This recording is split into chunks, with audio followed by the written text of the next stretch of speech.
I know you guys are wondering how good does Damian get when he awakens. So as you can see here, we got the attack, defense, HP, attack speed, defense, and all that stuff, plus a new passive. So you guys are curious of what that actually looks like, and I finally found a visual representation for that.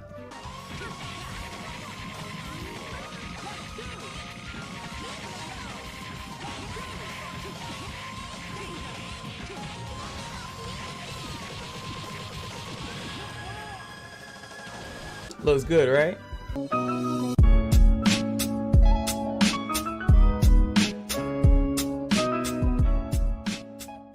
What is going on, guys? It is your boy Cash, and I am here today with the Damian character analysis guide build, whatever the hell I feel like calling it. And of course, we're going to go over the second character, and this music is loud in my ear. We're going to go over the second character that is getting an awakening, and hopefully not the last. Damian is gonna get slightly outshined by Ashley because Ashley has some relevance in the new dungeon, but we can't forget about our old school brother with evasion, which he no longer does that, thank God. But we're still gonna go here, we're still going to dissect this man, but we're not gonna do it in an awakening screen. And of course, this is going to be part of the Knights Chronicle Content Creator program because we need to tell people how to build their characters. Firm Justice Damian, of course, we got the leader of the White Knights. He's the leader of the bunch. You know him well. He's finally back to kick some tail. Let me know in the comments where that's from. I'll give you a cookie. All right, so first off, we're gonna go. Let's go with the abilities first. We got the Magnatech shot, and it's going to inflict some damage. And of course, it does more damage based on a Buster Spear, something that he gets every turn. And of course, as you level it up, and now with the brand new skill enhancement, he will actually get ignored defense on that S1 once you max that out. How marvelous. And then we have the S2. Pretty much, if you were using Damian in the past before his rework, this is why you were leveling up, because he had a very strong low cooldown, as you can see, skill cooldown 2, stun, that would stun you for 2 turns, and then eventually comes up to 3 turns. But now they have it that now with the new skill enhancement set, he actually gains disable on this, which is nuts. Which is what this means is that not only are you stunned for 3 turns, but you will slowly gain your turns as well. So this is vicious. This pretty much will put a character out, and it's going to take them longer for their stun turn durations to even come up. Let's see. Oh, it actually comes up even quicker. Look at that. It comes up on level 3 of the skill, and I don't even know that because I'm just looking at this the first time. Nice. I actually want to, maybe if you guys want, I'll maybe go through all the characters and see how many characters actually got changes. I don't think that they've announced that. If they have, let me know, because I would be interested to see it. But if you guys want me to do it and give me homework like it's in school, in high school, but I would be interested, I'm pretty sure you guys would, to go through all the characters and see who actually got different skill enhances, because that changes the character. Because now, if you had this on 2, next thing you know, you get it on 3 and it's a completely different character. Anyway, I digress. Now we're gonna go up to the Justice Buster.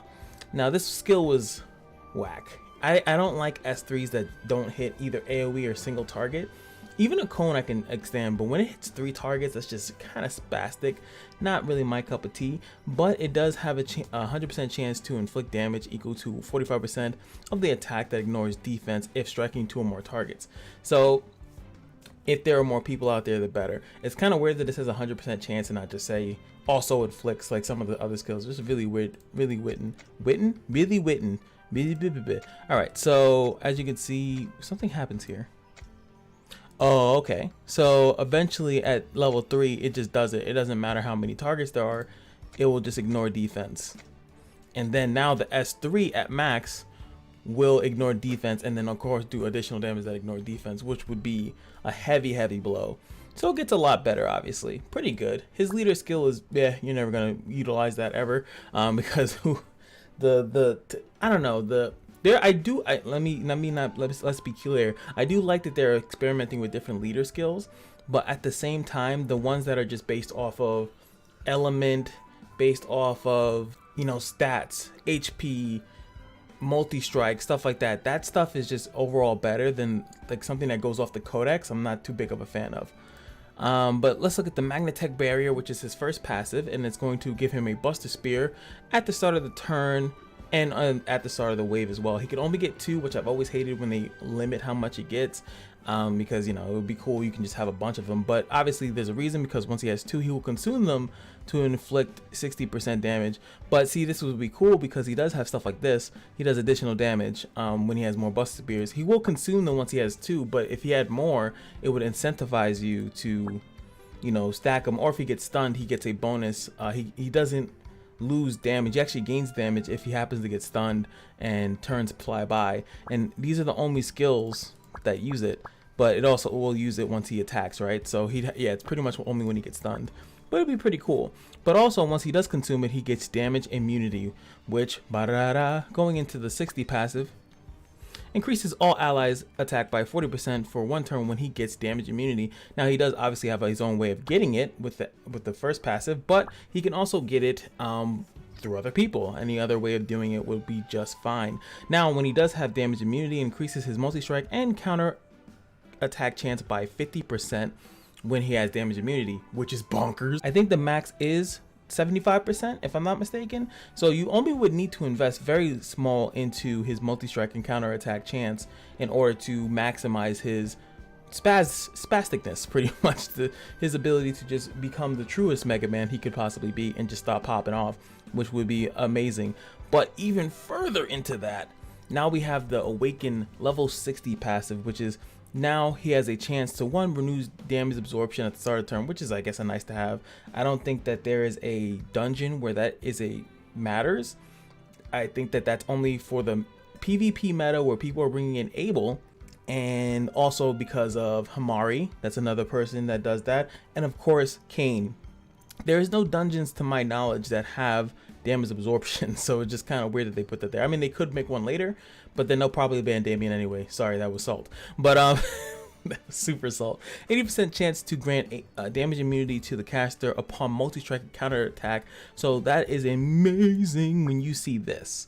That just makes it that he's going to be doing that all the time. He's going to be damage immune a lot, and again, it's going to bring up this shield meta, penetration meta that is kind of in the game, but not really cared for too much by the players, because they don't really, there's not too many people that have shields that you really have to go through. But if they bring in more characters that really have that, then Amelia becomes more relevant, penetration damage becomes more relevant, which, you know, I think is cool if they keep doing that. Also, let's not finish reading, is that decreases damage taken by 50% if the caster has a Buster Spear.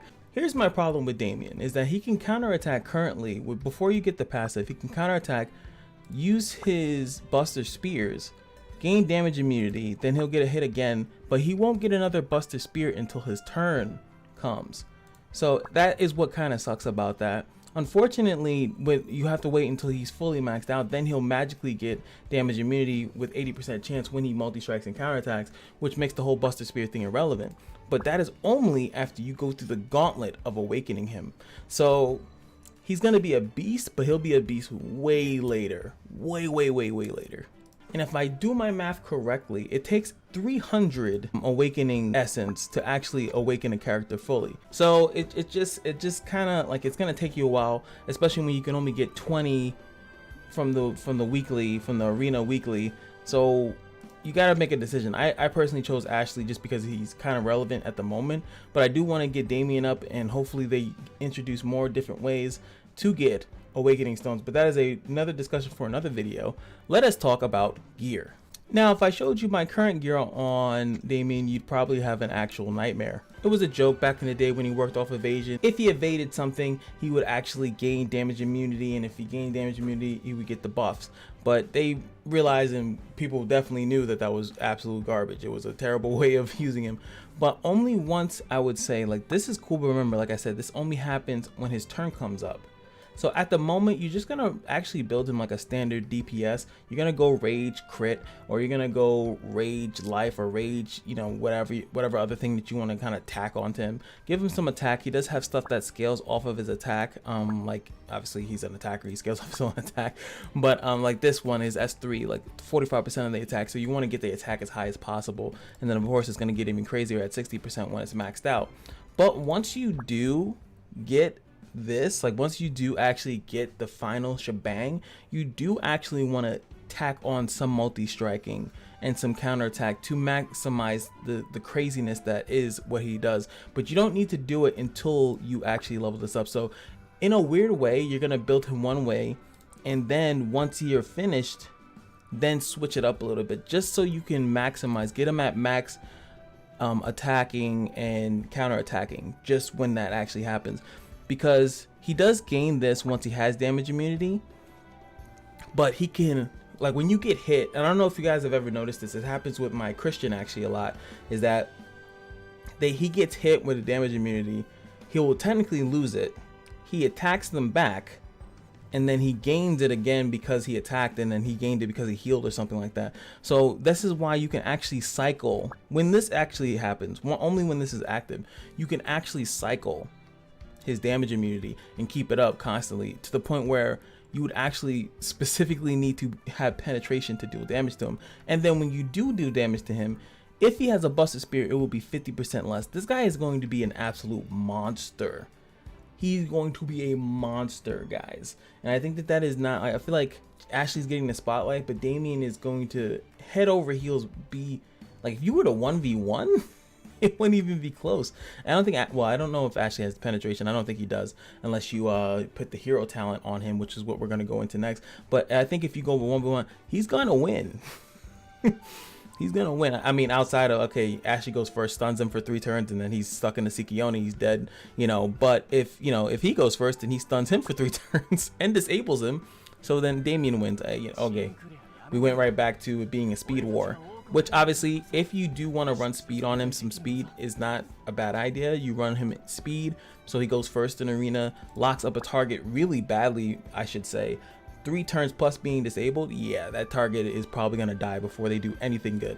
Again, please don't look at these. Hero talents, obviously we're going to go with the attack on the 50. 52, again, you have to make a decision whether you're going to use them in arena or you're going to use them in PvE. Now, be mindful that Damian, again, is actually in, I think, please do not destroy my soul in life, I think he is about in 2 Advent dungeons as a bonus unit currently. So having him as a PvE unit is not that bad. And what's crazy, let me just back out for a second. This is on a 2-turn cooldown. And when he is in an Advent dungeon, I think Kali is one of them, and I think it's Sid. Don't quote me on that. But he lowers cooldown. So this is a 1-turn, 3-turn, 2-turn stun. Yeah, that's stupid. Yeah. That's ridiculous. So up to you. And and then you can also give, no, you're not gonna, don't you dare. If I see a Damian with bleed, I'm coming to your house. And I've always said this is for 54, it's always that toss up on a multi-striking attacker. Do you want to get the burn? It's not that bad when you have a character that's constantly using counterattacks and attacks to proc the burn. I just don't think so. I think the extra defense would just be better. I always tell you guys, I said in the Ashley video, stats are always kind of better than just chances at stuff to increase your stats. I would say defense here. I don't really care if he burns them. He's going to be doing a lot more. So that's just my opinion. 56. Again, where are you going to use him? Are you going to use him in arena? Or are you going to use him in bosses? But this time I actually could make a solid argument for this one because he has damage immunity. So him getting attacked is not the worst thing in the world, because he might not take damage at all. You won't even have to worry about that. And then you have the chance for the free 30% increase of attack. And this is a separate attack buff than getting an actual attack buff. Also keep that in mind. So it's like a double stacking attack. It's pretty crazy. So if you are confident, and once we see the Awakened Damian, how often is his damage immunity up? These might be irrelevant. You might not never really have to worry about decreasing the damage, and then you can just opt for more attack. So for the time being, I would actually say go this. But again, it might be once he gets his passive, his final Awakened passive. So before that, choose either PvE or arena, and then later on switch it back to this. 58. Now we're going to be stacking attack and multi-strike and stuff like that, counter attack. So I will again go with the crit chance, because you want to crit when you do those things. And crit damage, I only like to opt for that for characters that have built-in crit chance mechanics or automatic crits. like Sarah, like Christian. They have these things that increase their crit chance alone, so you don't have to get it in the first place. So that is a thing. Penetration is more of a, I think, a tech. If the meta goes into this weird thing in which all of a sudden everyone has shields, then yes, maybe you want to get tech to penetration. There's a lot of times where these characters, these tanks, they have they have their hero talents and they get the damage immunity, and then you're just wasting so much time. And if you had penetration, you would actually not wasted the turn doing nothing. I do get that, but it's more of a tech option. It's, oh, I'm gonna fight this, or this is really popular right now, let me tech into some penetration just in case. And I think again here, base stats are going to be better. I would go with the crit chance here. And level 60, duh. And I think the only thing left for our caped crusader, well, he has like wings or whatever. Yeah, he doesn't have a cape. He should have a cape. Is to actually go into the loveliness that is attack. Mine's not awakened, like I said, so we don't get to see the flare, the coolness of his thing. He does have a really cool awakening animation that I showed in the first video. So let's just go, and we're gonna go fight something. Here we are, ladies and gentlemen, and we are here to showcase some Damian skills. Let's look at the Magnatech shot, baby. And we got frozen, but it's all good. It means we get to listen to the music longer.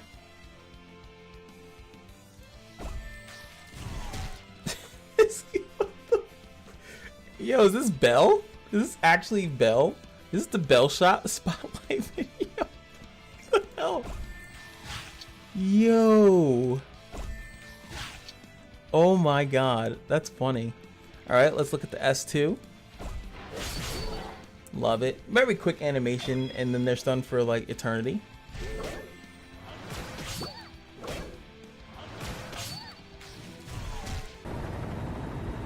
Why are we still here? Just to suffer. Oh my god, that took way too long. He kept getting frozen locked. What a crazy stage, you know. But as we enjoyed the music, I hope you guys enjoyed. Let me turn it up a little bit, you know, so we can listen to the jams. But I hope you guys enjoyed the video, and I will see you guys in the next one as we check out. Hold on, let me not mess this up again, because I did this before and I was so pissed that I was like, wait, what's going on? Why can't I? You guys have no idea how bad I messed up in that actual video. The power of editing is amazing. But yes, I will see you guys in the next video. If there's another character guide, I think it might be time to talk about this season 2 and my gripes about it. Let me know what you guys would prefer. You want another guide, or do you guys want me to talk about season 2? Because it won't be a pretty video. But I hope you guys are having good luck with Piranha, or completely avoiding it like I am. And I will see you guys in the next video. Peace. Remember to like, comment, subscribe. Blah, blah, blah, blah. Come on, Mega Man.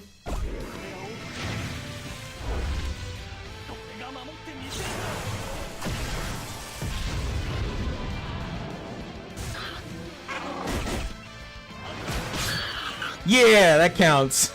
That definitely counts. Oh, my Damian is trash.